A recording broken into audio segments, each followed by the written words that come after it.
السلام علیکم ورحمۃ اللہ وبرکاتہ۔ محترم سامعین، آئیے آج بات کرتے ہیں انسان کے جسم کے ان 5 پارٹس کے بارے میں کہ اگر ان 5 پارٹس میں سے کسی ایک حصے کے اندر کوئی ٹھوس چیز یا بہنے والی چیز چلی جائے تو روزہ ٹوٹ جاتا ہے۔ یعنی انسانی جسم کے 5 اعضاء ایسے ہیں کہ جن کے ذریعے کوئی چیز بدن کے اندر داخل ہو جائے تو روزہ ٹوٹ جائے گا۔ وہ 5 چیزیں کیا ہیں تو آپ ان کو دھیان سے سنیے۔ نمبر 1 ہے منہ، یعنی کہ حلق کے ذریعے سے کوئی چیز اندر داخل ہو جائے تو روزہ ٹوٹ جائے گا۔ نمبر 2 ہے ناک، یعنی کہ ناک کے ذریعے سے کوئی چیز اندر چلی جائے تو روزہ ٹوٹ جائے گا۔ نمبر 3 ہے کان، کان کے ذریعے سے اگر کوئی چیز اندر چلی جائے تو روزہ ٹوٹ جائے گا۔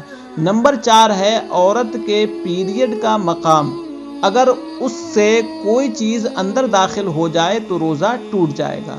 نمبر 5 ہے پاخانے کا مقام، یعنی کہ پیچھے کے مقام سے اگر کوئی چیز اندر داخل ہو جائے تو روزہ ٹوٹ جائے گا۔